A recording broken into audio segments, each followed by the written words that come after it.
श्रावण महिना सुरू आहे। एरवी या दिवसात महाराष्ट्रात पावसाची संततधार असते, पण आता खिडकीबाहेर पाहिलं तर आपल्याला काय दिसतंय? कडक ऊन आणि कोरडं हवामान। जुलैमध्ये चांगला पाऊस झाल्यावर आपल्याला वाटत होतं की आता पावसाची चिंता मिटली, पण ऑगस्ट महिना उजाडताच पावसाने अचानक दडी का मारली? महाराष्ट्रातून पाऊस नेमका कुठे गायब झाला? चला आज यामागचं नेमकं हवामानशास्त्र आणि पुढच्या पावसाचा अंदाज अगदी सोप्या भाषेत समजून घेऊया। नमस्कार, मी गंगाप्पा पुजारी, आपण पाहतात NDTV मराठी। या वर्षीच्या मान्सूनचा ट्रॅक रेकॉर्ड पाहिला तर तो एखाद्या रोल कोस्टर सारखा आहे। जूनमध्ये पावसाने चांगलीच ओढ दिली, त्यानंतर जुलैच्या पहिल्याच आठवड्यात पाऊस आला, मग 10 ते 15 जुलै दरम्यान गायब झाला आणि जुलैच्या शेवटी पुन्हा त्याने जोरदार बॅटिंग केली।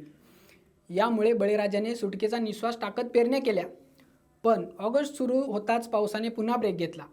1 ऑगस्टपासून आतापर्यंत महाराष्ट्रात तब्बल 37% पावसाची तूट आहे। ही तूट साधीसुधी नाही आहे मित्रांनो। मराठवाडा आणि विदर्भात परिस्थिती खूप चिंताजनक आहे। आकडेवारी बघून तुम्हालाही धक्का बसेल।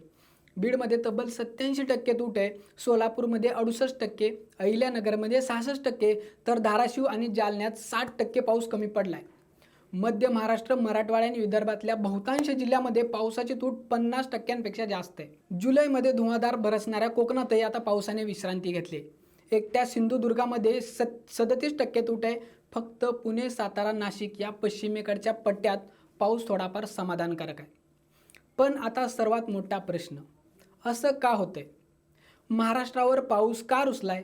याचं मुख्य कारण आहे हवामान प्रणाली, म्हणजे वेदर सिस्टीमची दिशा बदलणे। सध्या बंगालच्या उपसागरात एक कमी दाबाचा पट्टा तयार झाला आहे, पण अडचण अशी आहे की तो पट्टा महाराष्ट्राकडे येण्याऐवजी पश्चिम बंगाल, झारखंड, बिहार आणि छत्तीसगडच्या दिशेने सरकत आहे। त्यामुळे तिथल्या राज्यांमध्ये चांगला पाऊस पडतोय, पण आपल्याकडे नाही। मान्सूनचे वारे वाहत आहेत, पण त्यांचा वेग नेहमीपेक्षा खूप कमी आहे। सॅटेलाइट इमेजवरून असं दिसतंय की आकाशात ढग जमा होत आहेत, पण ते पावसासाठी पोषक नाही आहेत। त्यामुळे फक्त ढगाळ वातावरण दिसतं, पण पाऊस पडत नाही। या सगळ्यामागे आणखी एक मोठा खलनायक आहे, तो म्हणजे एल निनो। यंदा जूनपासूनच एल निनो सक्रिय झाला आहे। एल निनोच्या वर्षात पावसाचं स्वरूप असंच काहीसं असतं। कधी एकदम कमी वेळेत ढगफुटीसारखा पडतो, तर कधी 10-15 दिवस पत्ताच नाही। कुठे खूप अतिवृष्टी तर कुठे कोरडा दुष्काळ, असं हे पावसाचं असमान वितरण एल निनोमुळेच पाहायला मिळतंय। मग आता पुढे काय? पाऊस कधी परतणार आहे? शेतकऱ्यांची उभं पाण्या वाचून करपू लागली आहेत। अशातच हवामान विभागाचा येणाऱ्या 5 दिवसाचा अंदाज फारसा दिलासा देणारा नाही आहे। विदर्भातल्या गोंदिया आणि गडचिरोलीसारख्या काही भागात मुसळधार पावसाची शक्यता आहे। उर्वरित महाराष्ट्रात पुढचे 4 ते 5 दिवस तरी सर्वदूर आणि मोठ्या पावसाची कोणतीही शक्यता नाही।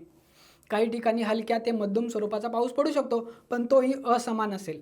हवामान विभागाने आधीच अंदाज वर्तवला होता की ऑगस्ट आणि सप्टेंबरमध्ये सरासरीपेक्षा कमी पाऊस राहील, आणि दुर्दैवाने आता तसंच घडताना दिसतं।